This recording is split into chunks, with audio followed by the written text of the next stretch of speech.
Hello folks and welcome to a new Premodern video. Premodern is a very special format in that, everybody has their pet deck, in every Magic format really.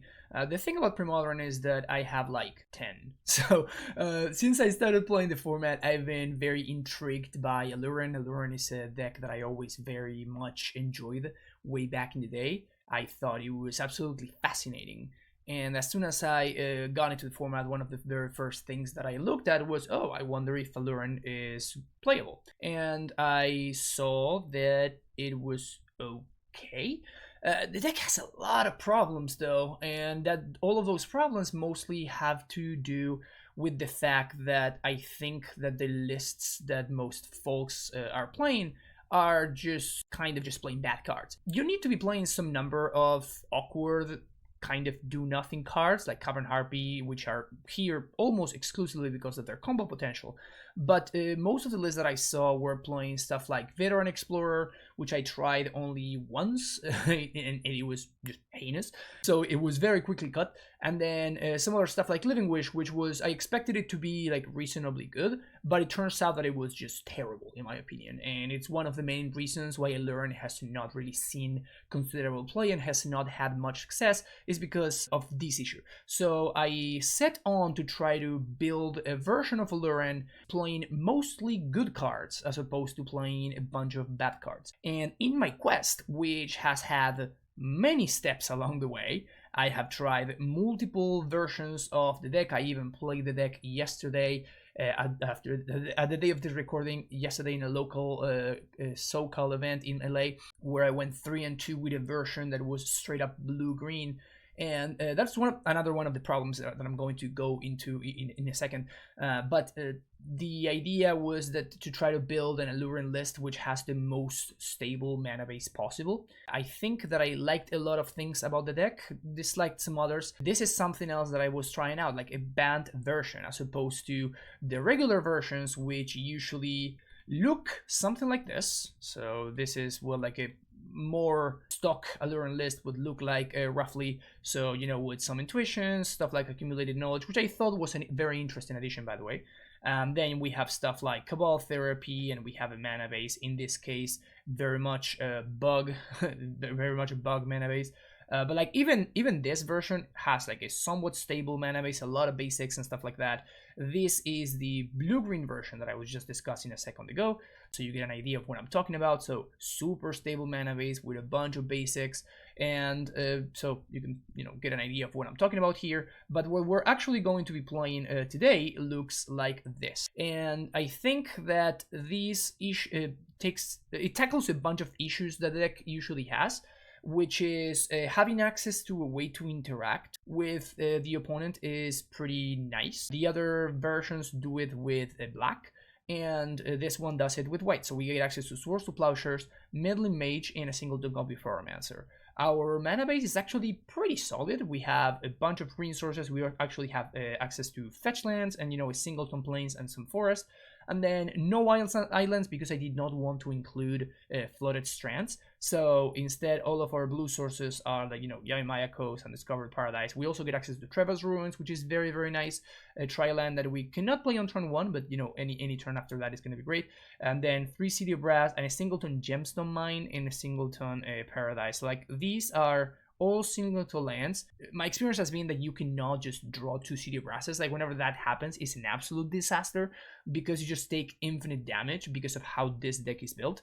So I wanted to, diversify my mana a little bit, and instead of those City of Brasses, I'm playing Gemstone Mine, which actually combos kind of nicely with Treva's Ruins, and then a singleton Reflecting Pool and a singleton Undiscovered Paradise. This is because we do want to have access to a bunch of green sources that cast Burst of Paradise, and particularly Wall of Roots early in the game. What am I doing differently here? Instead of playing Wish, I'm playing Survival of the Fittest. Wish, awful. Survival, amazing. So that is a big, big change. So obviously Survival has a little bit of a cost in that you want to be playing Sligh, and Sligh sucks, obviously. But what it does is it allows you to really cut down on the amount of quote-unquote bad cards that you play. That is your Cavern Harpies and your Werewood Savage. So we get to play only 2 copies of Harpy because I want to make sure that I have a way to combo off if I if Harpy is the only creature in my hand and I pitch it to survival, then I'm not gonna be able to combo. So I want to make sure that I have a second copy. So this is like the minimal amount of cards. I will go over the combo in a second because it's actually very convoluted. But yeah, so that's the idea, to make sure that we have a way to get the engine rolling. And then we have a bunch of one-offs in Sligh, Uktavi. We also have Auramancer as a way to, if they blow up our survival, we get to tutor for Auramancer in response to get it back and stuff like that. We also get to play a bunch of walls, so this deck is actually fairly reasonable at not dying, which is pretty cool. And then we get to play Sylvan Library, which, if you've been following my content, you know that I am the #1 Sylvan Library stan. And yeah, huge fan of Sligh library, and it actually works very well here. We have some shuffles with Windswept Heath, which is very nice, and obviously Sylvan Library plus survival just goes completely out of control. We have a Raven Familiar, which is a great way to dig through our deck, looking for the missing pieces that we may have with Aluren. Obviously, like, the echo cost is a huge cost, but yeah, it is what it is. So now on to the exciting part, which is the combo. So we are playing, you will see that we have 2 copies of Manowar, 2 copies of Spike Feeder, and then Rishadan Cut Purse. So you may be wondering, okay, so how are you actually winning? Great question. This is how we do this. Raven Familiar plus Cavern Harpy effectively allow us to dig through our deck until we find the combo pieces that we'll discuss about. So you pay 1 life to return the Harpy to your hand. You play the Harpy, which bounces your Raven Familiar. You get to recast the Raven Familiar, look at the top 3, find what the best of the bunch, and then rinse and repeat as long as you have life. Eventually, you will either find the Wirewood Savage, in which case you get to just replay the Harpy, and the Harpy just bounces itself. So you get to draw your entire deck just, at will. And then eventually what you will do is you will find a Spike Feeder, which, enters into play with 2 counters. You take 1 counter and you gain 2 life. And then with Manowar, you bounce the Spike Feeder again to your hand. Then you use the Harpy to return the Manowar to your hand. Then you pay 1 life for the Harpy. So you are up 2 life that you gain from the Spike Feeder, and down 1 life that you paid to return the Harpy to your hand. So if you are good at math, all of this cycle will yield 1 life per repeat. So this means you gain infinite life. After you have infinite life, what you can do is you can go ahead and you can repeat the same exact loop with Manowar and Harpy and Wall of Roots. So what this does is it will give you infinite mana. Infinite green mana, that is. After you have infinite green mana, you repeat the same loop again with Spike Feeder, but now we use the other ability, which removes a counter and puts it on a different creature. So now all of your non-Manowar, non-Spike Feeder, non-Cavern Harpy creatures are going to have infinite power and infinite toughness. And you may wonder, okay, this is all great, but what happens if your opponent untaps and they, disenchant your Aluren and they wrath your board? Sure, that can happen. That's a thing that realistically can happen. It's unlikely, but it can happen. Enter Rishadan Cut Purse. So we do the same loop with Manowar, Cavern Harpy, and I guess you don't even need the Manowar here, so never mind. You just use Cavern Harpy and Rishadan Cut Purse to bounce it a bunch, recast it over and over again, and destroying every single one of your opponent's permanents. It's going to be really hard for your opponent to be able to win without having access to any permanents. So that's how you end up, passing the turn. Your opponent will do nothing of relevance, and then you untap and you just swing for lethal. So that's the combo, which what I really like is that, Manowar is a great card at not only accruing value, because you can just bounce your Wall of Blossoms or your Raven Familiar and recast them, so you can get value that way. The same thing with Auramancer. And also it's great at preventing you from dying. This deck is actually pretty good at not dying due to the Wall of Blossoms and Wall of Roots. Raven Familiar, which is great at chump blocking because you very often don't want to pay the echo. So you play it, you draw your card, and then you just use the chump block. You throw it in the garbage and you don't care. So it's pretty great at that. And then Manowar bouncing your opponent's attackers. Manowar also just randomly fantastic against stuff like Phyrexian Dreadnought. So, a little bit of extra value there. And then you don't play any terrible cards. Spike Feeder great against stuff like Goblins or Sligh or stuff like that.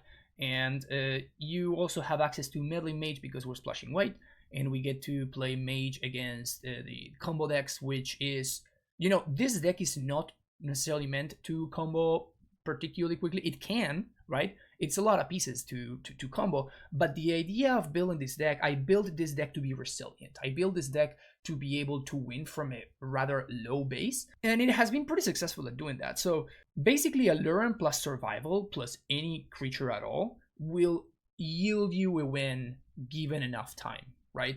Because from even if you start from like a Wall of Roots, you pitch the Wall of Roots and then you get Sligh, and then you pitch Sligh and you get your Harpy, and then you in the next upkeep you just get your Raven Familiar or your Wirewood Savage if the coast is clear, and then you just simply win from there. Like there's nothing. So it can eventually get to a point where it just doesn't matter what your opponent has in hand. Like if they have like 4 or 5 removal spells, you just pass the turn over and over again. If they ever make the first move, you just you kill them in response, right? Because Aluren allows you to do everything at instant speed. And if they don't do anything, you will see it will simply get to a point where you will have 2 Harpies, 2 Mana Wars, and like a bunch of Familiars in your hand. So it just doesn't really matter how many answers your opponent has, because you're just going to be able to win through all of them. So this deck is built for resiliency, as opposed to maybe some other versions of the deck that are built for for winning a little bit quicker. I'm not super interested in winning quickly, though we can. You have a nut draw, which is you can go turn 1 Burn, turn 2 Wall, turn 3 Aluren, and just have like Harpy and Raven Familiar already in your hand, and then you just win from there. So you can do that kind of stuff, but it's not really built to maximize on that.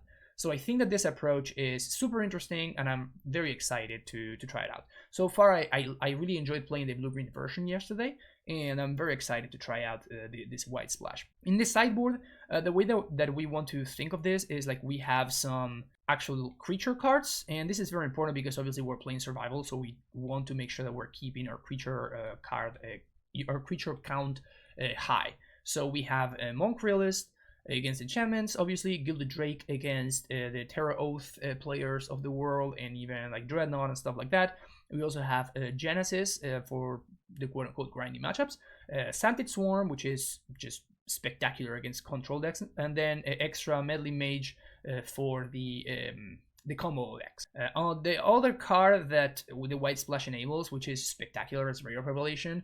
One of the only card that I cannot actually beat in game 1 is Humility. So Humility, we have no answers for it. So if our opponent ever goes cast a Humility in game 1, like that's it, that's the game. But in games 2 and 3, we're going to have access to Ray of Revelation, Naturalizes as a way to deal with that, which is pretty nice. We also have the 4th copy of Swords to Plowshares, first removal spell in the game. Don't need to explain why this is great. Hydroblast, Blue Elemental Blast against the red decks, which are very, very popular in the Premodern format. We also have Naturalize, spectacular against, well, artifacts and enchantments, as you may have thought. And then Sabo's Web, which has been the overperformer of this deck. Like, I feel like this is arguably, I guess Naturalize and Disenchant are like the best sideboard cards in the format, but Sabo's Web is kind of in the top 3 for sure. This card has consistently overperformed. I really want to make room in the blue-green version. I was actually playing the full 3 copies, and I was thinking about that in the 4th one actually. This card has been spectacular, but it does have. It's funny because like it doesn't really have diminishing returns because it cycles, so it's fine. But it also does have diminishing returns in that it is not a creature. And as I just said, like usually the matchups where Sabo's Web is great are also matchups where survival is great, which puts you in kind of an awkward spot where your opponent, you can only have so many non-creature spells, right? So you may end up in a situation where you have like 3 or 4 Sabo's Webs, but you don't really have anything to actually get your survival started. And then that can be a big problem when you're trying to, end the game, actually. So, sorry for the bit longer than usual deck, but this is a more convoluted than usual deck. So, hopefully that was bearable. If not, hopefully you skipped it. And, we'll get to the matches real quick. If you're enjoying the content, make sure you hit that like and subscribe button. And see you for round number 1. Cool. Okay, so this is round number 1. I think I'm keeping this. Survival is very strong here. Definitely need a blue source, but I guess there's a world where if I find a blue source, I may play Meddling Mage on turn 2. So let's go with this. Let's see what we're up against. City of Brass. Dark Red. It's looking like we're not going to have that much time. The nice thing is that if I find another green source, okay, so now I get to play Survival. And next turn, I get to just play a Wall of Blossoms. So I'm going to take 5 this turn, which is a lot. Actually, not Will of Blossom. Will of Roots is better. So survival, pitch. I guess I want to pitch the Meddling Mage. Let's find Will of Roots. Play the wall. This allows me actually to find Sligh here, which is nice. Get Sligh, ship the turn back. Then I get to block the zombie token. And then probably find another Will of Roots. I'm currently a little bit bottlenecked on mana. So yeah, this is fine. Whatever. Takes the library. Would have loved if the library would have hang around, but it is what it is. So, end step. Survival, pitch Sligh. Go get another Will of Roots. Untap. Get back Sligh. Another forest. Okay, so I guess we could go get Aromancer, which is kind of cute. I think I'd rather go for Wall of Blossoms. It's kind of nice that we can get Spike Feeder to make sure that we have our life situation stable. We did find our blue source, which is nice. I'm gonna take 3 again. This is fine. Opponent does nothing. All right. Another survival is not great. Let's Sligh. Oh, we can Mana War to bounce this thing. That's kind of awesome. Hadn't thought about Mana War. Yeah, this is sick. 1, 2, 3. That's one thing I kind of like about this deck is pretty decent at just not dying. My opponent being stuck on 1 land is pretty good for us. I mean, there's a problem with Dark Ritual, right? It allows you to put 5 power into play on turn 1, but it incentivizes you to keep 1-landers like this one, Carnophage, in the face of 3 0/4s. Okay, so we draw. So we're getting now to a situation where I think what I want to do is, I mean, I just need to find Aluren. I think we're going to get another Wall of Blossoms. I may potentially go find the Burst of Paradise, I guess. Let's see what we draw. Swords to Plowshares, kind of nice. Yeah, so we're just going to take it easy here. Just going to hang out. We are chilling. I can even Swords to Plowshares my own Mana War just to gain some life. Dark Red, yep. Oops, I misclicked there. Obviously, that duress taking the Swords to Plowshares sucks. I was probably going to Swords to Plowshares my own Mana War in that situation. I don't even know. There we go. Okay, so now this is just lethal. So the way this works is we're going to cast this, bounce the Aluren. Here we get, I guess, City of Brass. Now we bounce. I guess I can just bounce the Harpy, and I can just go Survival, pitch Sligh, get Savage. So cast Savage, cast Harpy, and now we're going to always yield. Always draw and always yield. Then we're going to make the infinite life combo and just destroy my opponent's board, etc. Cool, so that worked out. Swords of Plowshare is pretty decent against this opponent, and that's kind of it. I guess I'm gonna have Ray of Revelation because of Engineered Plague. It is possible that my opponent may have Curse Totem. Actually, Monk Realist if I want to play around Engineered Plague. My opponent may have Curse Totem. I think that Engineered Plague is more likely than Curse Totem, so let's bring in the Monk Realist. And I think I'm just going to cut the Meddling Mages. I don't think they do anything in this matchup. I could also cut the Cut Purse. Usually against matchups where the Infinite Life combo is just enough, I tend to cut the Cut Purse so that I can, you know, bring in some actual cards instead. I really want to have a creature here because I'm 24, it's pretty low. Could this just be Genesis? I could also just have an Octavi. Yeah, I'll just have the Octavi. Although I guess Genesis being a 4/4 is kind of nice. I mean, I guess I'm going to keep the Octavi, and I'm just going to, like, I can't play around Curse Totem, right? I guess might as well. Hey, look at that. Is this hand good enough? It's really slow. I think I'm going to keep it, though. It's actually a pretty decent hand that's stabilizing. Pretty decent mana. Opponent moves to 4. So I gotta expect a pretty impressive start here. Or not so much. We will get kind of owned by a Wasteland. Tell you that much. Duress. That is value. Unless my opponent's got Cabal Therapy and they can take my feeders, then it's not great value anymore. Raven Familiar. Okay, so I'm gonna play Reflecting Pool here in case my opponent has Wasteland. Gemstone Mine. And I think I'm just playing Octavi. Oh, there's a Scourge. Alternatively, opponent's down to 0 cards. Yeah, I think I'll just play an Octavi just to trade. And then next turn I can play Raven Familiar to block. Take 3. Nice. Time Walk. Here's Raven. We can take another Raven. It's a little bit awkward because if I take the wall, yeah, I kind of need the Raven Familiar though. So yeah, let's do that.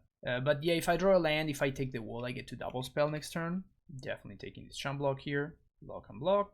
Untap, play a land. So we can do something interesting here, which is we can play Spike Feeder And then next turn I can like play Raven Familiar and use it to block, like just to trade with the Scourge. Actually, I can just Mana War and just Time Walk my opponent, which is also pretty desirable. Yeah, let's do that. It also allows me to just put a blocker in play. So if my opponent does find any creatures, I just can trade with them.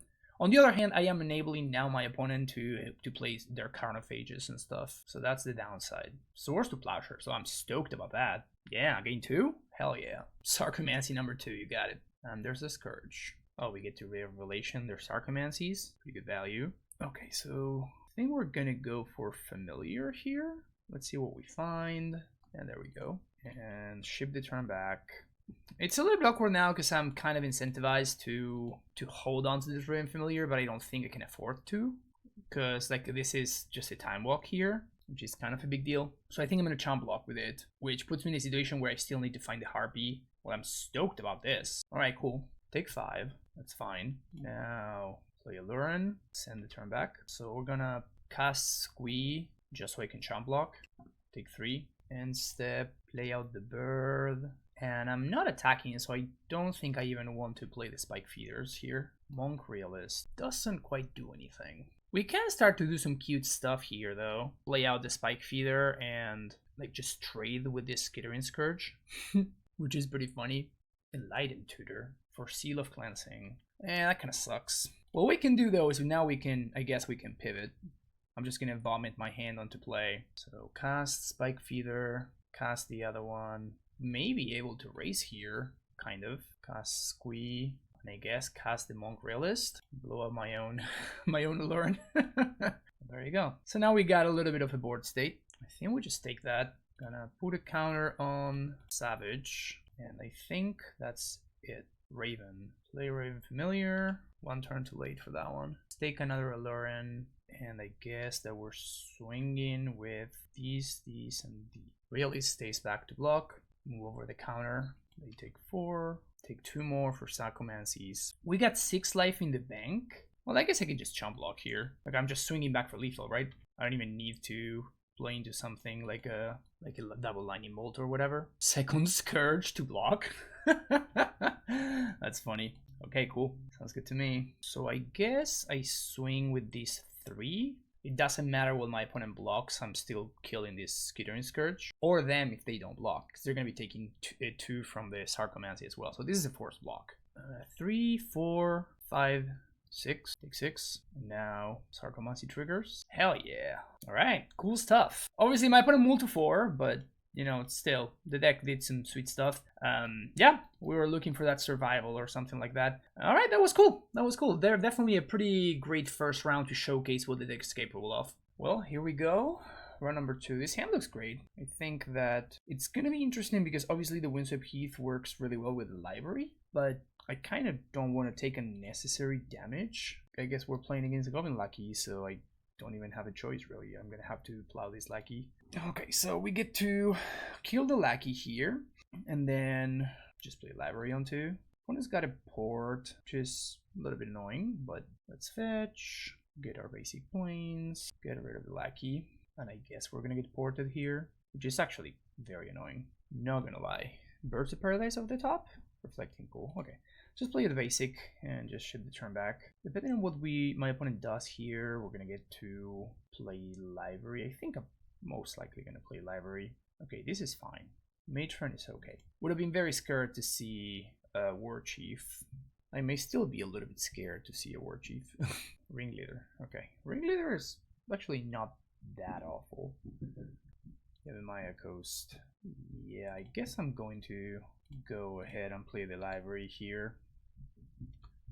I don't think it's getting much better for me. Would love to draw. So we actually have a potential route to winning from here, which is very nice. Oh, my opponent spends their turn blowing up. Okay, that's kind of fine actually. Oh, they're missing a land drop. Mog, fantastic. So now we're gonna, I guess we're gonna get to Auramancer. Yeah, let's play Auramancer. Get back to library. We've had a couple of kind of inefficient turns, which is a little bit awkward, but I imagine we're gonna see a Ringleader here. Let's see what our opponent gets. Siege Gang Pile Driver. This Mana War not looking super exciting. Yep, let's block the Auramancer here.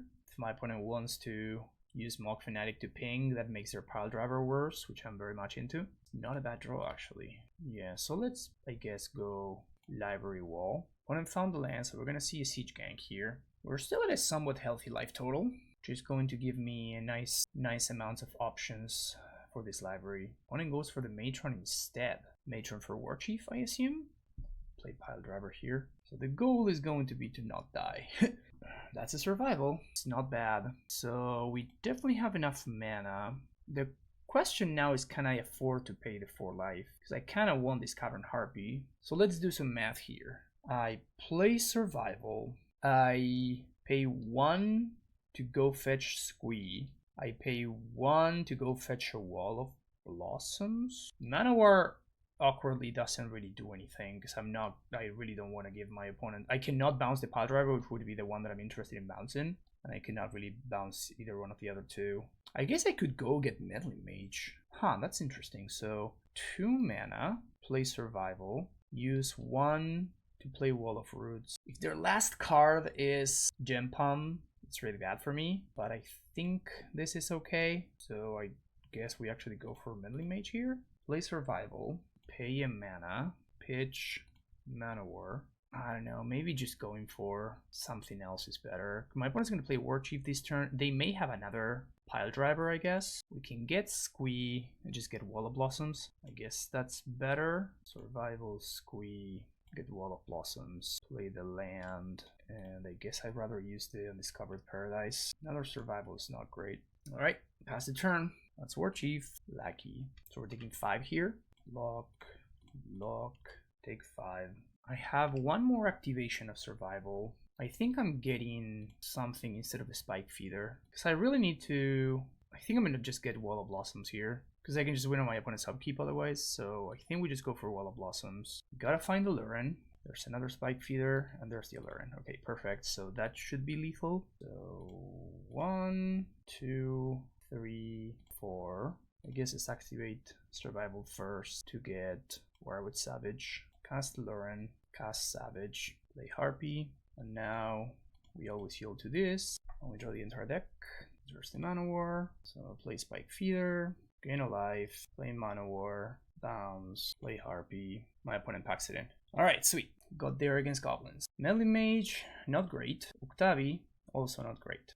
Red Elemental Blast, Blue Elemental Blast, these are great. Source of Plowshares, also pretty good. Shout out to Sylvan Library, by the way, being awesome. Okay, I don't think I want Savos Web. This is 60 cards, only 24 creatures. Don't love Cutpurse here. I don't think we need it, so I guess we're gonna bring in Genesis instead. Yep, that's it. See what we got here. We have an answer to Lackey, but bad mana. We have only 1 draw to find the white source, so I think I'm gonna ship this. This is much better. So we're gonna keep this, bottom the Savage. Don't love this City of Brass, but we gotta do what we gotta do. Opponent also on a multi-6. Fantastic. Nice. I guess I'm going to just play a Bird here. This effectively trades with the Mog Fanatic, but alternatively I could hold on to the Bird and use it as my pitch to survival, I guess. I honestly don't love it either way. No blocks, thank you. Okay, so they just shipped it back. The opponent did nothing on their turn. It makes me believe that the chances that they have Naturalize are pretty high. I guess that's fine though? Yeah, I guess that's fine. So I'm just gonna force them to use the Naturalize on this Sylvan Library. The alternative line would be to just do nothing. Oh, okay. They have nothing. Opponent goes for Matron. Wasteland a little bit annoying in the face of, you know, this stupid Cedar Brass, but it's okay. Sharpshooter. Okay, so it looks like we're gonna be able to library here, which is great. Ooh, baby. Okay, yes, this is great. I kind of want this land. Yeah, so let's do that. Play a land and say go. This is kind of bad in the face of a potential Ringleader here. Top card of my deck is another library, which I don't love. Them not playing the Ringleader pre-combat means that they don't have it, which is, yeah. So there's Sharpshooter, which I'm gonna kill right now, because if my opponent has War Chief, they're gonna be able to deploy it, and that's gonna be pretty bad for me. Another Mog Fanatic.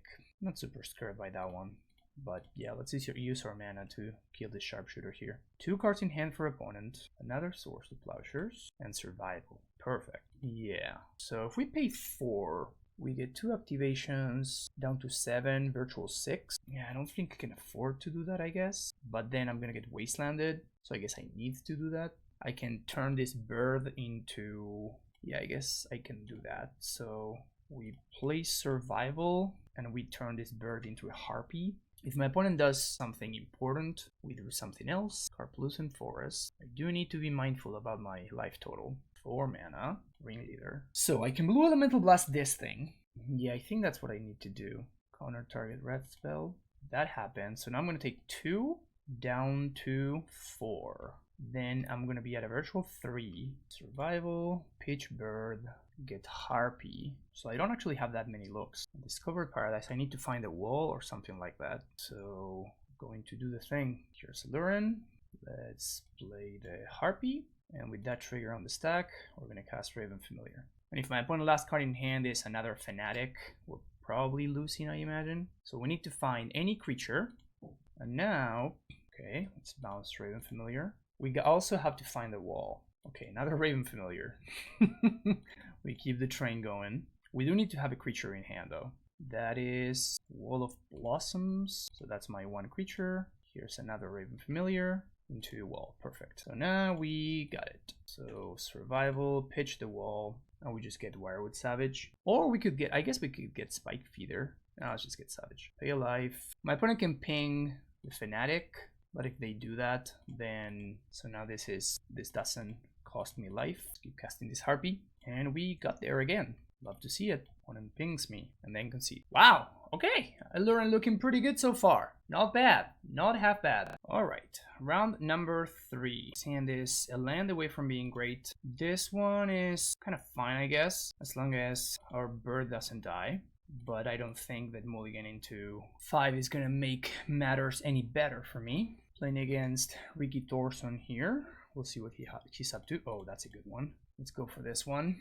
There's an argument there for playing out the Wall of Blossoms instead and just going ahead and trying to find a land, but good thing we didn't.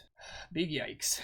Well, we're just going to do some cantripping here because we really need to find a land, and no land is the answer. Yikes. Wrath here would be a problem. Good thing is he doesn't have Swords to Plowshares, so he needs to top deck it this turn. Oh, he can Dust Bowl me.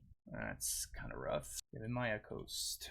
Well, we're going to pull, I guess. Man, I really need to... I think I'm just... because I'm playing Meddling Mage on Swords to Plowshares, probably. Yeah, I think I'm just gonna top this and keep the Mana War. But I think I'm kind of getting locked here. I could name Wrath of God, actually. Yeah, let's name Wrath of God. Because he can also... he can cast the Wrath. And... yeah, although if he had Wrath, he would have probably cast it last turn, too. But if he finds or if he finds like an angel or something, at least I can plow it. Well, he's got a lot of mana. There's a stupid plow. Okay. Okay. So play this out. We're going to play these Wall of Roots and swing for 2. Pass the turn. There's a Source of Plowshares on top of my deck. I mean, if he doesn't disrupt what I got going on, I'm very likely to win the game next turn. He kind of needs to find Source of Plowshares here. Corehaven doesn't really do anything. Let's see what he's got. Okay, so he chooses to go for the Dust Bowl and the passing of the turn. Interesting. Well, let's get our shuffle in and draw exactly the Source of Plowshares again. Perfect. And I guess we get Survival here into play. Now we get Infinite Shuffles, which is very nice. I didn't attack because he can block with Factory. Cycle Dragon and end step. Interesting. 5 mana to get back Dragon. Oh wow, he's desperate. That's good for me. I imagine Meddling Mage is doing a pretty substantial amount of work here. So survival, pitching, I guess that familiar. Let's go get Squee. And then survival, pitch Squee to go get the Harpy. Untap, get back Squee. And there's a land that we can't use, but there's a land that we can use. So that on top, that on top. Here's my land. And here's an Aluren. And now I guess I upkeep this so that I can go get one more thing with Wall of Roots. Goes and gets a Plains. And we're going to... yeah, I guess I have to do it on his upkeep so that I have one extra look with Wall of Roots. And now on his upkeep, I cast the Wirewood Savage and I cast the Cavern Harpy. You can plow the Savage in response, but I can just Mana War. and I can go get another Harpy as well. And okay, so he's just asking me for the win con. Cool. So I explained the win condition to Ricky and he packed it in. Beautiful. So we can cut these Source of Pleasures that are not very good. Bring in these Naturalizes, and Saddle's Web also spectacular. Shout out to Medley Mage, by the way, doing some pretty serious work there. I would not be surprised if Ricky actually had a Wrath of God or two over there. Do I want Royal Revelation / Monk Realist? That's the question. The other question is, do I want Gilded Drake? I think I do. Actually, no, I actually don't think I do. Now, so the issue with Drake is that I guess I would need to be stealing the Eternal Dragon, because otherwise, if I steal an angel, it just kind of doesn't line up great against his own angels and dragons. So I think I'd much rather just like Mana War to buy time. But yeah, I mean, the big thing here is going to be to try to dodge the LD game plan. So I'm gonna cut at least one bird, maybe two. Cut the Wall of Blossoms. Oh, there we go. Yeah, let's go with this. Round number 2. This hand looks pretty great, not gonna lie. The fact that we have like Spike Feeder, that we have double survival is kind of great. Turn 1 scroll. Here is a Bird of Paradise. Dust Bowl also not gonna be as great this game. Play a Windswept Heath, and I'm just gonna play out the first survival because it's just fine. If he disenchants it, we have the second one, so it's okay. Mindstone. So play City of Brass. We could go for a bird, but I don't think that really achieves anything, so I'm just going to pass the turn here. I guess I'm going to activate for Sligh first. I think I'm pitching the Spike Feeder. Get Sligh, and now pass the turn. Cycles Dragon. Okay. It's gonna be able to start blowing up my lands, which is not super exciting for me, but I can get a Wall of Roots, another scroll. So pitch Sligh, and I'm gonna get... I could get Uktabi to blow up the Mind Stone. Honestly, I would like to draw a Saddle's Web. Unfortunately, I don't think that the other guys are doing much here. Like Raven Familiar doesn't really do anything here. I'm just gonna get Wall of Roots. With the second one, however, I'm going to go get... I'm gonna pitch to Melee Mage, and I guess we can go get Cut Purse, but that only answers a Curse Scroll, so I'm not super excited about that. I think I'm just gonna get Uktabi. Yeah, I really need to find a land there. I'm still gonna play Uktabi here though. Blow up the Mind Stone, send the turn back, just to mess with his mana a little bit. Yeah, if he's doing that on upkeep, that means I'm gonna have 3 mana for this coming turn, which is great. Awesome. So now I get to play this Wall of Roots, and I cannot actually pitch this Spike Feeder, so I have to be mindful of that. Send the turn back. Oh, he's got a Plow. Gross. Gonna go get another Wall of Roots, and then I guess I'm gonna get another Wall of Roots in place of this Medley Mage, because my mana is gonna be pretty limited. Ooh, he lets me have the mana. Okay, so bin the Mage, get another wall, untap, Sligh, play wall, play another wall, send the turn back. Survival working overtime here. So much work. He can get back Dragon, but chooses not to do so. Interesting that he's... Oh, I was gonna say he's not blowing up my land, but I guess he is. There you go. So blows up my land. Oh, it's got port too? Gross. Okay, so if he's gonna port me, I'm just going to not waste an activation, I guess. Although I guess I would have drawn a card off Sligh, so maybe it was worth it. A bird. Yeah, this is fine. We really want to dodge Wrath of God here. Oh, I'm an idiot. Why did I play the bird? He's got Curse Scroll in... I totally brain farted there. Big time brain fart. So Sligh comes back. Gonna use that mana to survival. Get in, I guess. I can't cut Purse. Can't Raven Familiar. Guess I'll get a Harpy. I said Harpy and then got Raven Familiar Classic. Yeah, okay, I guess I'm casting that anyway. So I don't think I'm playing around Wrath of God anymore. So I'm going to do this. Nice. Oh, 2 of them? Yeah, I'm taking the Aluren. That Saddle's Web would have also been pretty good. If he does top deck Wrath, obviously would have been much better to have Saddle's Web than the Aluren, but maybe I'm supposed to get the Saddle's Web there. I think it's really close, actually. Thrawn Dynamo. Okay, cool. So I think that means that I win. So we have 4 mana.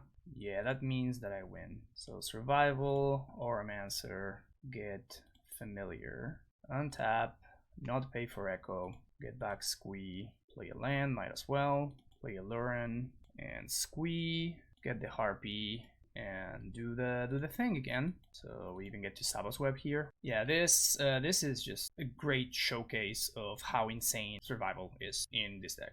Like it's just incredible. It's kind of incredible. Yeah, I feel like this was the major step forward. This was like the biggest improvement, and then from there I feel like I'm slowly but surely getting one step closer every time with every list that I play. I'm really excited about this. Really excited about this deck. And yeah, I have to say I have been getting lucky. And shout out to my opponents for conceding to my combo, because it's a lot of clicks, man. It's a heck of a lot of clicks. But yeah, here we go. 3-0. Have not dropped a game as of yet. Match number 4 against the reigning American champion, and a hand that looks spectacular because it's got no lands. Most hands that look spectacular usually have no lands. Let's keep this hand, and I'm going to bottom.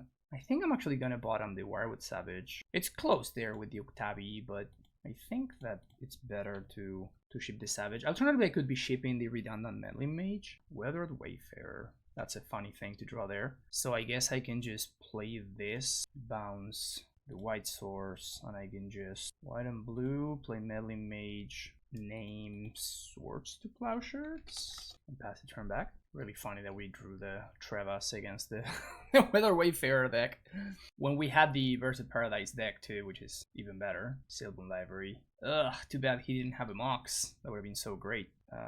So we can go land, play this wall, and that's not a great draw. Swing for 2. We can play a second Meddling Mage, and I guess I'm gonna name Cataclysm. White and blue, name Cataclysm, pass the turn back. Look at all these beautiful 2/2s. I'm probably gonna be hanging out with this orangutan for a while. This library is very threatening though. At least he's not getting any value from Wayfarer, but I'm not super comfortable quite yet. Rootwalla, talk to me. Rootwalla Mom, that's a good draw. Yeah, I like that draw. I have the better art, so I'm advantaged here. I don't think I attack actually. I think we just chill. He has had access to library first. He should have paid aggressively in my opinion. I would have just seen, I guess it doesn't matter what I would have seen there. I would have probably just paid 8. Just look further from potential disenchant or something like that. He continues to not pay. Very interesting. Terravor. I accept. I accept. Library and some goodies. So let's pay some life. And I guess I'm gonna play out. I guess he can wasteland himself, so I'm not going to play out another land. But I might. Do I want to play out the Spike Feeder? Yeah, I guess I do. Like, it's not like he can kill any of my threats because of the Meddling Mages doing the Lord's work here. This Spike Feeder also allows me to draw more cards with library. Meddling Mage being blue and white, and this being green is great here because it allows me to continue to just block if I need to. I think I could just block with the wall. Yeah, let's block. It gives me the potential of seeing more cards with library. Another Terravor is kind of scary, not gonna lie. Untap, Source to Plowshares, which we have locked, not great. And we have Manowar, which is actually kind of irrelevant here. Actually it's not, never mind. Because we can, I mean, he can redeploy his stuff, but we do get to, so I just play out the Aluren here, and he gets to redeploy his stuff, but I make it Summoning Sick. So I'm going to have him see the cards from library. Now he pays. Interesting. Wasteland. Serves with everything. Here's a Harpy. Cast Manowar. Target Terravor. It's gonna give Pro Blue. Just bounces it back to hand. Okay. Bounce Manowar. He just packs it in. He realizes that I just gain infinite life here. Nice. So yeah, so here what we have is infinite life and just bouncing all of his dudes for the rest of the game. So he just backs it in. Going on to game number 2. Naturalizes, probably gonna be pretty nice. I like Rare Revelation. I love me some Savos Webs. Monk Realist, maybe Gilded Drake. Big maybe on this Gilded Drake right here. And I don't think this is a Genesis matchup. Definitely none of these cards. I think I want to cut Source to Plowshares actually. I think I want to cut all the Source to Plowshares because I'm bringing in so many non-creatures as is. So it's going to leave me on way too low a creature count. So I don't think I can actually afford to keep any Source to Plowshares in. Also, I kind of want for Meddling Mages to name Source to Plowshares as well. And Meddling Mage, I think it's actually pretty good. So let's do that. I think I like Octavi. I like Oromancer. I don't think we need cut purse, because I can always just refuel. So if he cataclysms, I leave myself with Aluren. I just leave myself with Aluren and like 7 million cards in hand and just redeploy everything again on his send step. So I don't need to actually leave him with no stuff. So I think this is fine.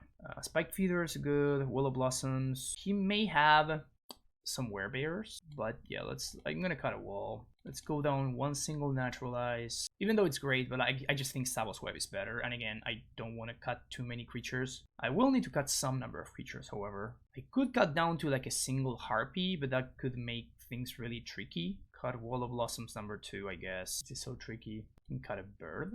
I really like library. Maybe one library on the draw, and we bring another library on the play. He's gonna have a bunch of artifact and enchantment hate, though I don't mind just overwhelming his artifact and enchantment hate. Very good. Super good hand. Yeah, let's keep this. Man, I'm really loving this deck. I'm really loving this deck. Double Wayfarer. Trevas. Ooh, very sexy. So, I guess he's gonna get one activation, but I actually cannot play around this, so I do have to play into it, unfortunately. So let's play Forest and play Wall of Roots. So he's gonna be able to start activating Wayfarer for value. I think we just ignore it. Or we do our best to just ignore the Wayfarer action. That's a really good Trevas there. Ooh, he's got Cradle? That's kind of sick, not gonna lie. That's absolutely insane. Glow Rider. This is non-creatures though. Like, this is fine.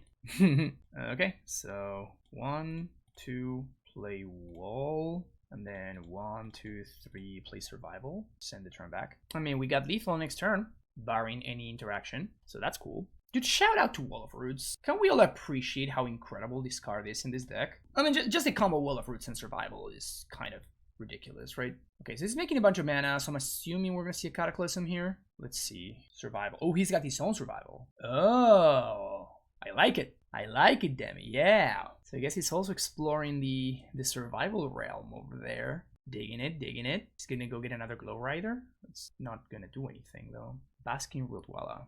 Yeah, that one's fine. Lock. Here, survival. And I don't have to worry about anything here, right? So let's get Squee and pitch Squee to go get a Cavern Harpy. Then we untap. Yes, we float some Manases. Play Trevis Ruins. Bounce the coast. Play.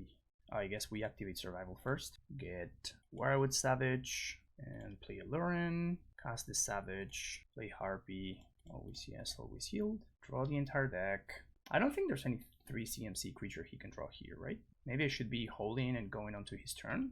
Unless he has like Bone Shredder or something and can kill my Wirewood Savage. Oh, Monk Realist. Oh, that's huge. Yeah, that's huge. I forgot that that was a card he could get. Yeah, I guess I messed this up. I should have just waited. We do get another draw, which is nice. But yeah, I totally forgot about Monk Realist somehow, even though it's literally in my deck. Okay, so next turn we're just gonna go off again. Notably, he doesn't have anything to like kill me though, which is nice. This coming turn we get to do the exact same thing, except we're going to have one more card. So even if he does have a way to blow up the Aluren again, we can just do the thing again. So I guess what I should have done is I should have just waited, just cast the Aluren and wait, or I could have alternatively just passed the turn back and just sit on the cards in my hand and just wait until I have one extra Harpy to be able to go off. Maybe that was the better line, because if he does have Cataclysm here, I think that I lose. I mean, I really doubt that he's got Cataclysm in his deck, but if he happens to have it, then that would suck. Meddling Mage. He's gonna name Aluren again. Okay, now that's a problem. Wow, he's playing Meddling Mage too. Dude, I love his deck. That looks awesome. It's a lot of mana. I'm terrified. Dude, he's got Gavin. Oh my god. Yeah, that's pretty good. I'm gonna have to do some work to rebuild here. We still have survival. Squee comes back. Play a land.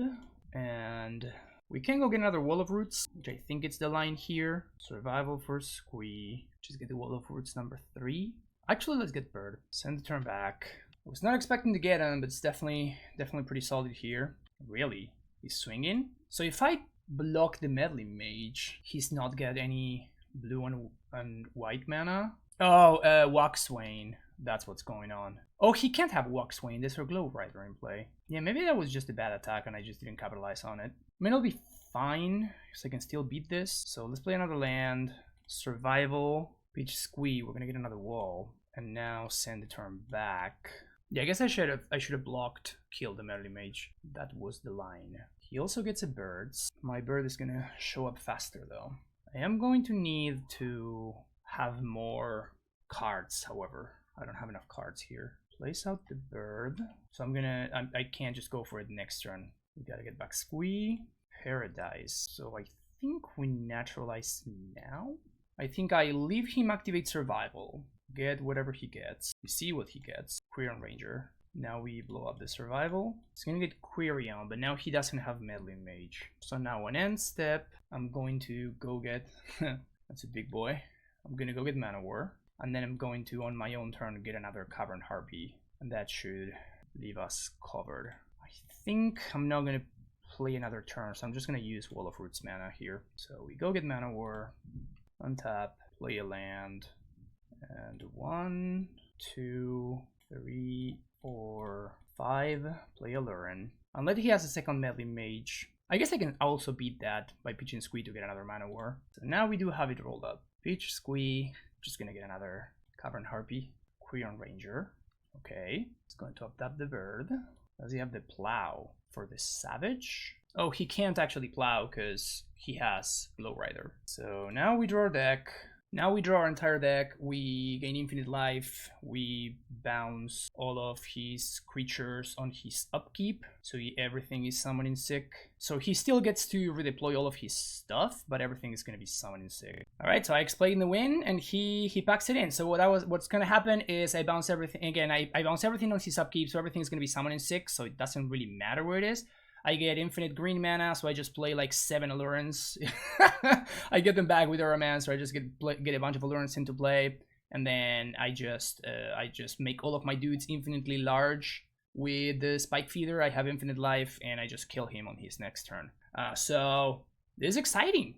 Have not lost a game as of right now. That's kind of amazing. I'm very impressed. Round number 5. This hand is not very good. This hand is pretty good. So we keep this one. So I think I actually want to keep and bottom the Undiscovered Paradise. So the line here is going to be to go turn 1 bird, turn 2 a wall into library. And that should leave us in a very, very good spot. In fact, that opens up the possibility of a turn 3 kill, which is sweet. Even if this bird gets bolted, we still get to...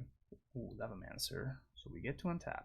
Hell yeah. Play wall and play these Sylvan libraries. We're playing against Sligh, which is, I think, a decent matchup as long as my opponent's not playing Sulfuric Vortex, and a pretty bad one if my opponent is. That's how I would qualify this. Wonder if they just heal a Fire the Bird here. They probably should, because my opponent is opening themselves up to blowing up my wall instead.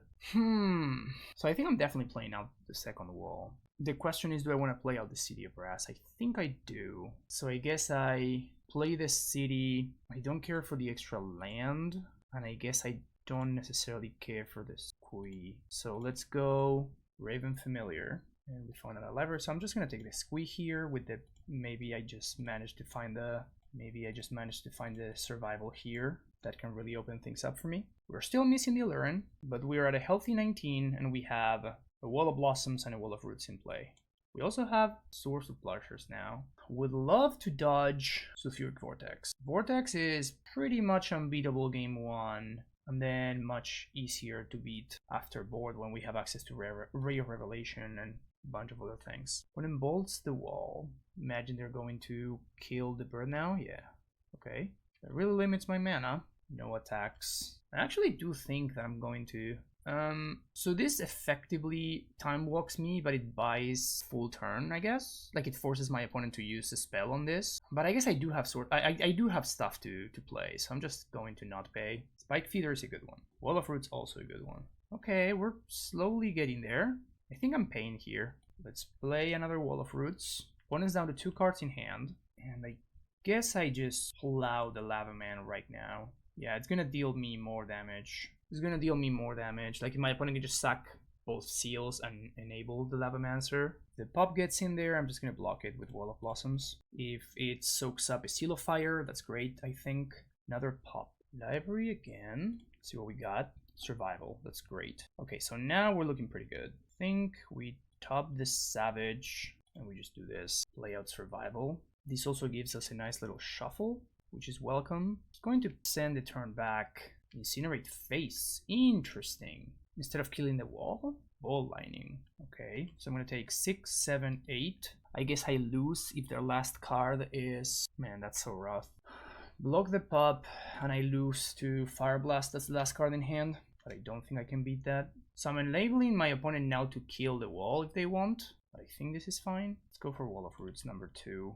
Untap. That's a Harpy, and that's the Aluren. Okay, so I have to play out the Spike Feeder, and I have to gain 2 life. So top both of those, pay a life, play Spike Feeder, and gain 2 life right now. And I just have to have my opponent somehow not have it. They didn't have the Fire Blast last turn. Maybe they don't have it this turn either. I do already have the second wall in hand, which means that I have access to the extra life here. So they use the Seal of Fire to do that. Now I get to block down to 5. Lavamancer. And my opponent did not have the Fire Blast last turn, so I'm going to assume that they don't have it now. So I'm going to Survival for Harpy. I guess I need to do it for Savage. Let's get the Harpy. Then we untap, get back Sligh, see what we find, Oromancer, and there's the Savage. Okay, so put that on top, and here's Aluren. If the last card is Lightning Bolt, we lose, or Incinerate, I guess. So we're going to cast Werewood Savage, we're going to cast Cavern Harpy. So now we're going to say always yield, we're going to draw many cards. And now I don't really need to do anything, and I can just surprise if my opponent attempts to use the removal. So I'm just going to explain to my opponent how it works. By the skin of our teeth. So what do we like here? We do not like Meddling Mage. Ray of Revelation comes in. Monk Realist naturalizes. I don't love Library, even though it was absolutely spectacular that game. Uktabi is kind of interesting. Maybe it's fine. Walls are all great. We have 3 swords, maybe 2 swords is a fine number. We also have Blue Elemental Blasts coming in. But I think that the main card that I lose to is specifically Sulfuric Vortex. So I want to prioritize having access to Vortex than having access to ways to kill my opponent's creatures. And this is once again a matchup where we don't have to cut Purse, so we can safely cut it. Also, this is pretty bad Oromancer matchup, so maybe we can play something else instead of Oromancer. Library on the draw is so bad though. Do we Genesis? I guess Genesis gives us the out of getting to 6 mana and then just start looping Spike Feeder, which is kind of interesting. Yeah, let's try it out. Yeah, this looks good. Also, we have access to a bunch of basics, which I do like a lot. Mog, fantastic. So that Mog is probably going to trade with this bird. I'm fetching first because there's no reason to hold on to the lands. Like, I'm going to be playing out all of my lands anyway, so there's no real reason to hold on to them. So I guess I might as well play out the fetches first for the marginal value of Lava Dart. Huh. Well, I guess I'm going to play City of Brass then. That sucks. That's probably like the literal only draw that would make me play City of Brass right there because of specifically Ball Lining. Because if it's Vortex, I'm just going to play out Monk Realist. I do take the 2 damage and I just play Realist next turn instead. They just ship the turn back. Very interesting. So let's fetch for a white source. And I'm just going to play out this silly Spike Feeder. We're a little bit flooded here. Not gonna lie, I'm not super stoked about the current state of affairs. I'm not. Wow, they did not use their mana at all. What the hell's going on over there? Lava Dart? Sack a land? Gain 2. This is weird. We may actually find ourselves in a situation like the one that I was explaining before with the Genesis, funnily enough. Okay, probably gonna plow this pup. But we're flooding a little bit, so I'm not loving that. We are at 16, however. If I draw Survival, we're probably in pretty decent shape. So let's... I guess I don't have any blue source non-basic, so I'm just gonna play this out and see what we find of a familiar. Wall of Roots. Yeah, I guess that's fine. We'd love to have fun Survival there. We're only taking 4 from Pies of Progress, which is kind of okay. I'm mildly into it. And we're gonna pay for Familiar here. It's 1 damage, which is a little bit costly, but it forces my opponent to use the spell now. And we can start swinging. Love to see it. Maybe I should not even attack. Like, we're not going to end the game that way, right? There's the Vortex. So this is finally a target for my stupid Monk Realist. Ugh. Need to be mindful of the fact that my opponent still has a Lava Dart in that graveyard. Not playing out the lands, so I potentially don't have to counter a Price of Progress. But now if I draw Survival, like I don't have any creatures to get going, so that sucked quite a bit. Maybe my opponent's flooded over there. They do have 3 cards in hand. Yeah, don't love that. Not a huge fan of that draw. Still swinging, but I guess that this is not the absolute worst draw, because now I can just bounce the City of Brass so that I have another painless white and blue source. Look at that, the card that we were playing around. The only problem now is that if my opponent does have another Vortex, we're going to be in pretty rough shape. So that is the downside, at least. Incinerate Face. Lock. Aluren. I guess we do play that out and just do nothing. Although there's no reason, because we're still... No, there is a reason. Because I can just top deck Harpy, and then we just go off. So I'm going to play it out. My opponent has a million mana anyway, right? So it's not like Bolt Lightning is going to... Bolt Lightning costs him 3. Like, if my opponent has any spells at all, then I should be able to win anyway. Oh, we got an answer to another... Oh, to another thing anyway. 6-3 Vortex. So now we kind of want my opponent to draw the Vortex. Kind of an awkward spot where we're just like sitting... We're sitting here with the Aluren in play, but like just doing nothing about it. That's the Bolt Lightning we're talking about. Definitely gonna plow that. Lock. That is a triple time walk, considering my current clock. Just, oh no. Well, we keep on keeping on, I guess. We keep on keeping on, I guess. It's pretty funny how like people just... Most folks are not aware that Aluren is symmetrical, because back in the day, cards used to be symmetrical if you look at Dream Halls and stuff like that. Well, nowadays, cards only affect your stuff. You can even see that with slivers. Like back in the day, slivers used to affect all slivers in play, and nowadays, slivers only affect your own side of the battlefield. Man, this is a very weird game. Incinerate Face, down to 5. We're dead to Bolt. Not dead to Pup. Mana War. Well, that's a redraw, so that's nice. We're gonna swing there, and I guess I'm going to cast Mana War with Aluren. Gonna target the Raven Familiar. My opponent can kill it in response, but if they do, that's gonna cost them the Lava Dart and the Monk Fanatic, meaning that I'm not dead to Lightning Bolt anymore. My opponent should probably kill this in response. Clearly, I'm really struggling here. Maybe they have a shock in hand. That would be best case scenario for them. I think this is what this tank is about. My opponent's trying to figure out, okay, should I kill this? It is pretty costly for them to do so, but I think they probably should. They'll let me do it. And I'm doing this main phase because I may find survival. Okay, so now any creature is lethal. The downside, however, is that pretty much any card that my opponent can draw is also lethal, so Seal of Fire. That's the only one that is not. That's really funny, actually. Okay, we're gonna pay for this upkeep here. Actually, I guess I want to leave myself with the white source. So pay for upkeep, any creature does it. Okay, yeah. Alright, so I actually cannot attack with the Mana War because I need the Mana War to be alive. I'm trying to think if there's a reason to do it under upkeep as opposed to right now. I guess I have one more wall mana. But here, because of the survival, we should be good. Because I cast the Harpy, my opponent potentially kills the Familiar in response. I'm assuming my opponent has 2 dead cards in hand. They just have 2 mountains or whatever. We're also pretty flooded. Okay, Raven Familiar. And we're kind of like running a gamble here, which is that I'm going to find a creature of the top 3 cards. But I don't want to... I have only one final Spike Feeder going on. So we're just going to get any creature, like this Birds of Paradise. And what's going to happen now is I'm going to pay 1 life to return the Harpy. And I'm assuming that this is going to trigger my opponent attempting to go for lethal. In response, I'm going to activate Survival to get Spike Feeder. Yeah, so now there goes the Lava Dart. There goes the Monk Fanatic. And here goes the Seal of Fire. In response, Pitch Birds of Paradise. My opponent did it in the opposite order, by the way. They should have led on the Seal of Fire. Oh, they had the Fire Blast in hand? Whoa, okay, can I beat this? They were sitting on this Fire Blast the whole time. Wow, so much patience. But is this good? Like, because they did it in the opposite order, they should have led on the Seal of Fire. Because now what I can do is I can just pay the life. We still have a bounce trigger on the stack. So I can pay the 1 life, and we still have a survival trigger on the stack. So unless they have another way to kill me in hand, what we can do here is now... Well, I guess I can just cast the Harpy again. Bounce Mana War. Cast Mana War. Bounce Monk Realist.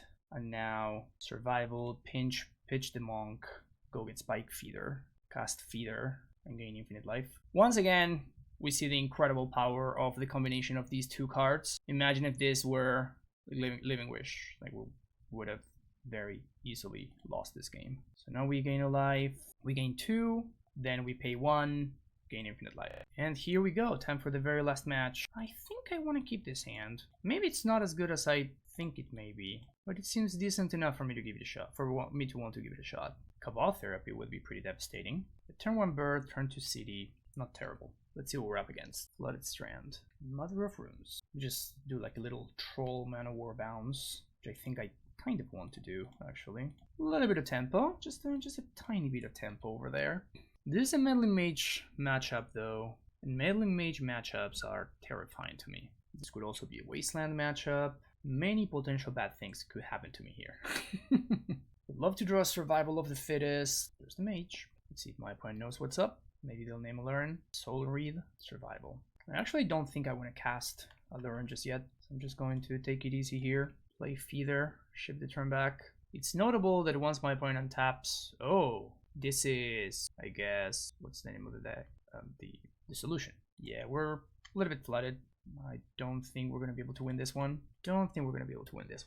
Honestly, the main reason for not playing the Aluren there is I just don't want to show my opponent that I'm playing Aluren. Maybe it would have been fine just to have my opponent use their counter magic there. Dear Mom is doing a lot of work.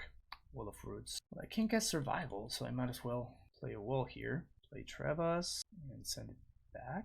Really tempted to bait out the Aluren, but I think I'm just going to pass the turn. Silver Knight. Totally fine. Drawing a bird, not so fine. Okay, so I guess we don't have to worry about that. We don't have to worry about counterspell. Yeah, we're a little bit flooded here, fortunately. We'd love to find like a Sylvan Library, something like that. My opponent's doing nothing over there, but they're kind of like getting slowly but surely further and further ahead. 2 damage. So I'm going to put a counter on Mana War, and I'm gonna put a counter on the Bird of Paradise. Another Feeder. Well, I can't actually expose that one. So let's play a bird, because now my opponent can't fire and ice it. But I can't actually expose the Feeder because it's the last one that I have. But I want to make sure that I have 8 mana to use in a single turn. Ice the Mana War. You got it. Furnace, that's fine. Slow game this one. Slow game. Opponent should probably crack the Furnace there. I don't even know if I have any graveyard stuff going on. If I were them, I would be cracking that Furnace real quick. It's a lot of lands, fortunately for me. On the plus side, it's possible my opponent has some number of like Mana Leak stuck in their hand that don't do anything. There's the win condition. So we kind of need to draw a Cavern Harpy so I can start bouncing all of my opponent's stuff. It's not the worst, but I don't know yet what I want to use it on. Yeah, they finally cracked the Furnace. They noticed that I don't really have anything going on with the graveyard, which is true. Flipping Angel. I'm gonna take 4. And man, oh, this is super rough. I could attack to threaten to Source to Plowshares the Mother of Runes or the Meddling Mage. So I have infinite mana, so I'm going to take a chump block here, because if I draw a library, I want to make sure that I can pay life with it. Second Morph. Okay, something good, please. Well, okay, so they give Pro Blue. So that happens. Now we cast Aluren. We bait out the counterspell. Then we plow the Meddling Mage. Then we cast Survival and cast the other Aluren. This is why we wanted to have access to infinite mana last turn. And ship the turn back. So they flip Angel. It's going to be 8 damage. Can't block him. Down to 5. Cast Silver Knight for free. Value. And then we untap. And now any creature? No. Ugh. That sucks. We'll need to find a creature there. We're also out of Spike Feeders now. So we're going to cast this Cavern Harpy here. They have the counterspell. Yeah. Man, we flooded really badly this game. We flooded extremely badly there. Would have been in good shape otherwise. Okay, so we definitely want all the Swords to Plowshares. I think we want Genesis. What else? Don't think we really want to kill the Drake. Don't want Uktabi. Definitely want our Mancer. No Sabo's Web. I think we can cut a Wall of Blossoms. Meddling Mage seems okay. I guess we can cut some birds. Maybe Wall is better than birds. And then Naturalize. We do have to be respectful of... Oh, there's no way they play Humility, so never mind. Yeah, maybe Naturalize is not necessary. So I just bring another Meddling Mage. Hydroblast, Blue Elemental Blast is interesting. Opponent could have Pyroclasm, but Pyroclasm is not even that good against me. Like, it's fine. Yeah, I guess I'll bring these in. But I guess I only want to bring them in. Yeah, I don't think they're better than the other cards that I have, so... Because I don't want to be taking out a creature to make room for Source of Life. So we saw what happened that last game, right? Like I just did not have any creatures in hand by the time I was able to finally land the survival, and I lost because of that. Maybe there was a turn where no, because I guess I won at 5. I lost at 5, right? So I was thinking there's a chance that I should not have cast the second bird and I should have held on to it, but I don't even think that's true because like chomping there was potentially would allow me to survive. I don't know. It's really hard to tell. Maybe there was a mistake at some point. Game number 2. This hand looks really good. Turn 1, bird go. Turn 2, we just play survival. If my opponent blows it up, doesn't matter. We have our answer to get it back. Grand Coliseum. Don't mind if I do. No, second survival too? Okay, sounds good. So I guess I'm ditching the Sauromancer here. Opponent can melee mage, but if they mage, I just mana war, which is fine. Okay, so ditch Auramancer, get Sligh. Yeah, I know. Just ditch an Auramancer to get Sligh. Clearly, I got something cooking. Let's do this now, so I can get Genesis in the graveyard. I think I'm getting Wall of Blossoms. It's probably getting bounced. Fairness. You getting the Sligh? Probably should actually. There goes Genesis. I think I want to get Wall of Roots. It's close with Wall of Blossoms. Get back Sligh.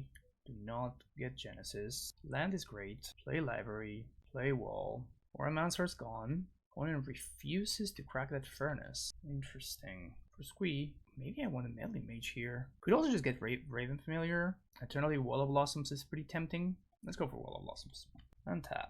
Okay, we do crack the Furnace finally. No Genesis. Let's see what we find with Library. Looks pretty good. So we definitely want the land. Don't think we want the Wall of Roots, but I'm gonna take the Harpy, I think. So now we get a nice shuffle. Got a Plains, play Wall of Blossoms, another survival. I guess I can... I don't want to play into Mana Leak. There's no reason for me to do that. And I can start getting value with Genesis next turn. It's a very, very slow Sligh. Yeah, that's fine. I mean, if they use the spell to get back the card, to kill a card, then now I can just get back to my hand. Probably a pretty good exchange for me. Library, nice. Put the wall back, get the plow, get a bird here. So I'm just trying to take advantage of the clunkiness of my opponent's mana. Another Furnace. Fetch down to 9. That's to shuffle and tap. There's the Aluren. There's a Savage, which I don't need quite yet. But now we have the Aluren. How can we do this? We can attempt to mana ward. Mom gives Reserve Protection. Then we Source to Plowshares. So I'll put these on top. I don't want to get bolted out of the game, so I'm not going to just aggressively do some stuff. Let's cast Mana Ward here. Attempt to bounce. Mom's gonna protect. And now we plow. So the mom problem is gone, and now we just get to pass the turn back. Once again, opponent not using their mana is pretty good for me. Still a Wirewood on top, which I'm kind of interested in. So we're going to leave that on top. We don't have any more creatures, however, so I do have to be mindful of that. I can just play a fair Harpy to get this mana war back to my hand, but now it's a matter of trying to figure out, okay, how many removals, how many counter spells does my opponent actually have? Source to Plowshares. That's cool. That is fine, I think. Just ship the turn back. There goes my opponent for the Exalted Angel. I think they have counter spell for the Aluren. I may have to pitch this Wirewood Savage, I guess. I can still mana war the Exalted Angel though. Those are not great pickups. Any creature would have been great there, but I guess I have to do this. So there comes the Aluren. And no. So now we pitch Savage to go get the Mana War, and we cast the Mana War, bouncing the Exalted Angel. So if my opponent wants to redeploy it, they're gonna need to spend their entire turn again. We also got a shuffle with the survival. And this coming turn, what we can do is we can go Harpy, recast the Mana War, which is pretty nice. Alright, there are the cards. Melee Mage. Maybe they name Harpy. If they name Harpy, that would actually be kind of devastating. Maybe they just name Mana War. They name Source to Plowshares. That's very good for me. Okay, cool. So now we gain infinite life. Hey. Oh, what am I saying? I don't have the Aluren in play. Whoops. So black and blue. Harpy, get back Mana War. Cast Mana War. Bounce the Exalted Angel. And now I guess we cast the Spike Feeder and send the turn back. We can use this Wall of Roots to shuffle. There's the Angel again. Another melee Mage is brutal. Another Mage is brutal. So that one's probably gonna name either Harpy or Mana War. Cavern Harpy. Okay. How do we win now? That's a very interesting question. Cut Purse. Guess I can't mess around too much with that. The swords are gone. Man, that was a sick top deck. That was an absolutely insane top deck. I'm also out of Mana Wars. I think I literally have no outs now. That's the only card that puts me in no outs. That's the only card that puts me in no outs. Brutal. And it's funny because it puts me in no outs because of specifically how this game has played out, right? Because if I had access to another Mana War, then we can just go get the second one. But like the Mana War got Swords to Plowshares like 5, 6, 7, however many turns ago. So yeah, that's pretty funny.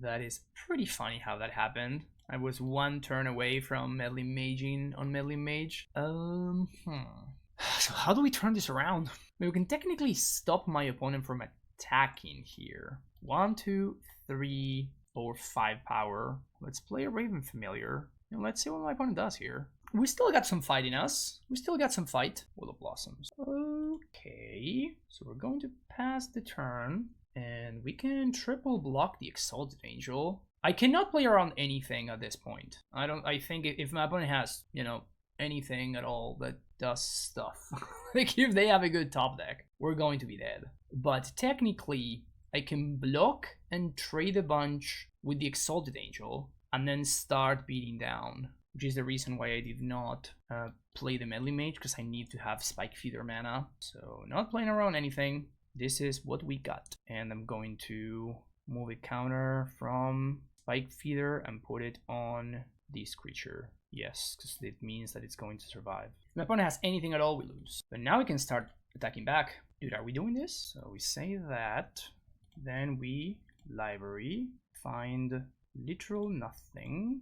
But it's okay. I guess that this is a painless blue source. Kind of want to shuffle though, so I'm going to use survival to pitch this Wall of Blossoms. Guess I get another. So we're casting Medley Mage this turn, and I'm just gonna keep another familiar in the bank. So name Medley Mage. I guess I want to name Angel actually.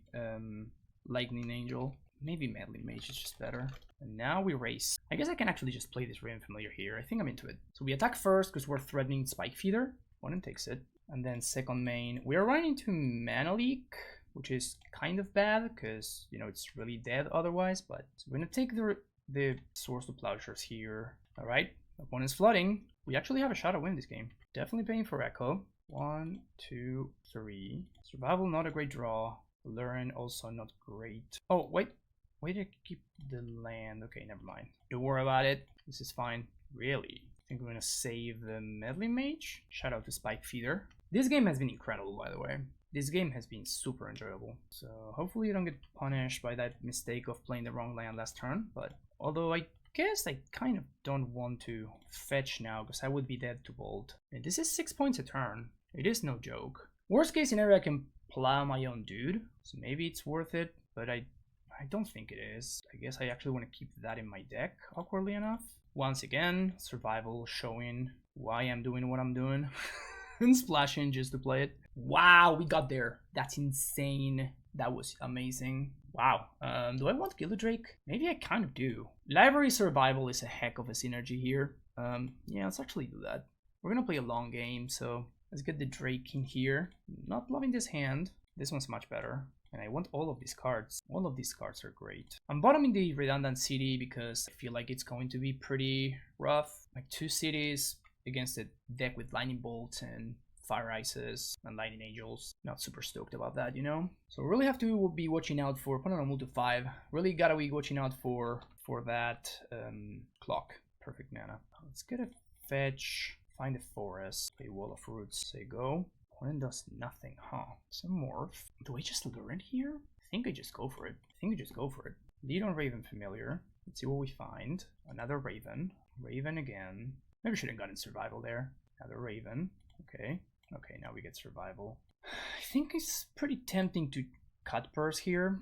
Opponent gives up the Plains. Okay, so that fixes their mana. I think I'm keeping one of these familiars. So I guess not this one because I already passed my priority to use the wall mana. And now I can pay for this one. And then we don't pay for the other one. Sweet. Okay, not a bad draw actually. Swing with the Raven. I'd rather not have to use this Swords to Plowshares on the morph because I want to save it for Medley Mage, which is much more problematic for me. And the nice thing here is we get to cast survival. Opponent can counter it. a null. So I think I'm just gonna go for Aromancer right now, because we have not seen Mana Leak yet, and we actually have seen Counterspell, so I'd much rather just do this. Sure, my opponent can have 2 nulls, but yeah, okay.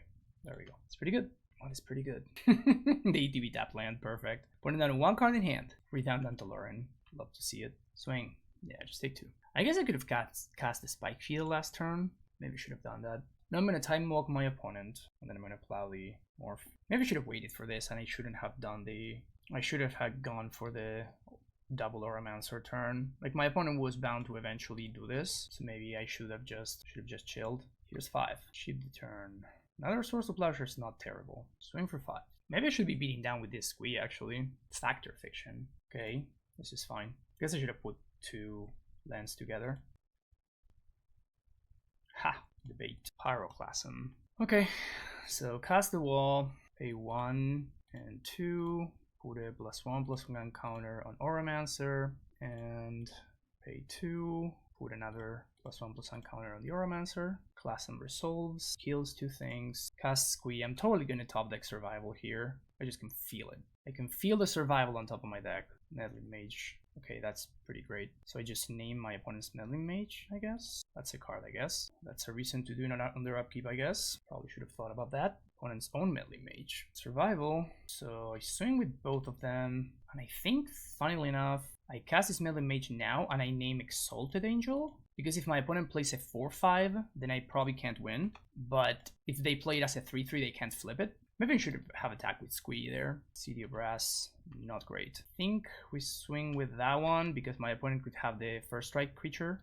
Okay, second Meddling Mage. The name Sligh, that's hilarious. Alright, man, what a hilarious game this has been. Guess I should have attacked with the Meddling Mage by playing around the other guy. Playing around the first strike knight. I missed on the win. Wow, dude. 6-0. Oh, 6-0. Oh, that's insane. Well, so that worked out. Yes, that was a very impressive run. I don't think I ever had that good a run with any other deck in Premodern before. Maybe with the red-green Oath deck. That deck was pretty messed up. But still, this was very, very, very good. A lot better than I was expecting, and everything worked out very smoothly. We saw multiple times showcased why I think this is just the only way to build Aluren. I'm gonna go ahead and say that this is the only way that you can build Aluren if you're expecting to actually play a decent game of Premodern, right?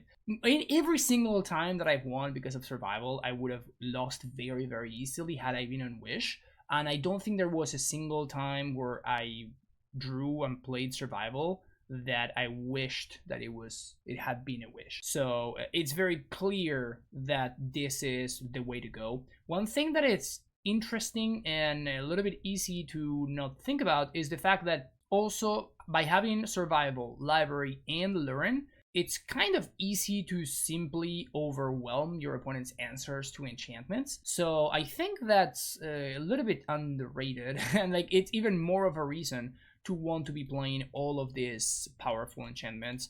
Yeah, we had a couple of examples of, man, I feel like we really showcased every single aspect of the deck in this league. Like it was actually very good at doing that. We showcased the importance of having access to something like Rishadan Cut Purse.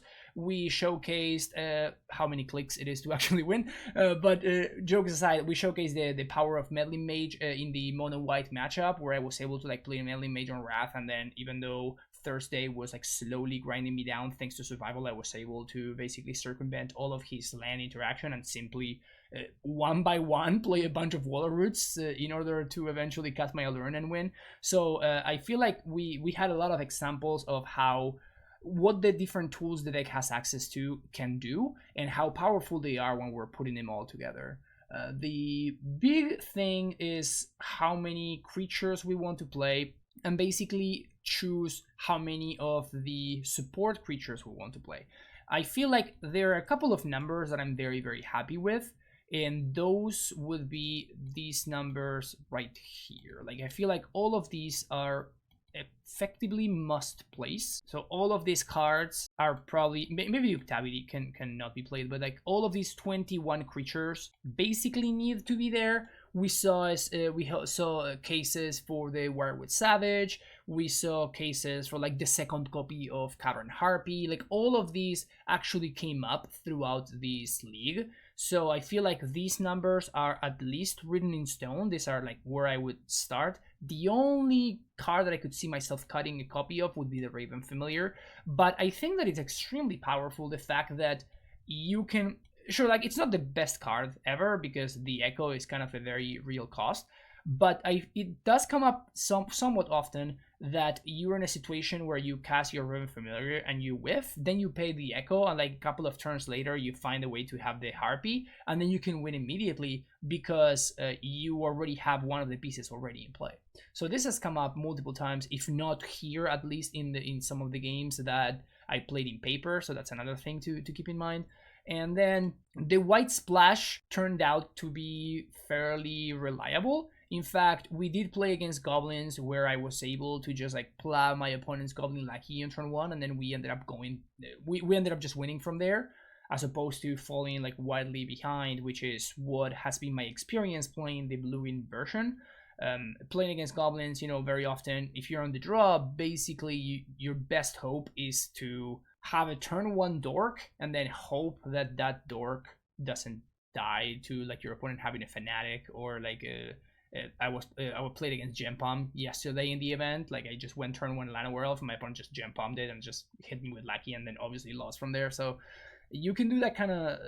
Having access to Source of Pleasures does actually give you some game in those situations. You know, full 4 copies obviously, as well as the Hydro Blast. The cost of the mana, we did not actually see that much. And it is really funny the way that I ended up building the mana base, where we have a basic plains, even though the main color that we're splashing is actually blue, but we don't actually have a basic island. So it's pretty funny the way that this mana base ended up built, but I kind of think that it's correct because the Windswept Heaths were actually quite fantastic throughout this league, giving access to us access to more virtual basics, which is great. And then on top of that, just giving access to the basic plane. So I was very pleasantly surprised with the mana base. Like for the most part, it worked out super smoothly. And sure, I feel like I would like to have maybe 1 or 2 more, mostly blue sources. There were a couple of situations where we were a little bit short on blue, but I still don't think, because the cards that require blue are cards that you want to be playing on turns like 3, 4, 5, you have more time to find your way into a blue source, and you don't, as I said in the beginning, like I don't think that you can afford to play that many City of Brasses, because City of Brass in the survival deck is not great. You're hoping to tap that land multiple times, and when that's the case, you're going to be ended up taking a bunch of damage, especially when you cannot tap your lands for colorless. But yeah, great run, great fun. We played some really good matches. Like that solution match, I'm very impressed by the fact that we managed to find to work out a way around it. I was particularly impressed by the resiliency that we had even after our Squee and Genesis were gone. Even after both of those cards were gone to both of my opponent's Furnaces, we were still able to find ourselves in a situation where, you know, I do think that there may have been a point where I made a mistake and I was supposed to play a Meddling Mage on Meddling Mage beforehand. But even still, we were like a little bit saved by this interaction right here. Like Survival plus 7 Library really proved to be extremely powerful. The synergy is not to be understated. And coupling that with your Windswept Heaths, all of a sudden you end up in a situation where you have a lot of agency over your draw step, which is very strong in a deck like this. So yeah, I'm in love. I'm in love with this deck. Hopefully you enjoy this league, and you can expect that I will definitely be playing more of this deck at some point. Shout out to all of my opponents for conceding, because like as I explained in the beginning, this is not an easy loop, and it's extremely tough to execute on MTGO, because there's no way to automate the floating of mana and the activation of the Spike Feeder. So if my opponents had actually made me go through the entire permutation, it would have taken me, I don't know, like 15 or 20 minutes to actually go through the loop if I wanted to make my creatures big enough. Maybe it's like 8 or 10 minutes and I just like leave my opponents without permanents and I just simply gain like 30 or 40 life or something like that, and I don't go all the way to infinite, and I just focus mostly on just blowing up my opponent's permanents. But still, shout out to my opponents for not making me go through the clicking nightmare. Yeah, that's gonna be it for me today, folks. Thank you so much for watching. Hopefully you dug it, and if you did, make sure you hit that like and subscription button on the way out, and I'll see you in the next video. Take care, and long live Premodern, best format ever. I love it.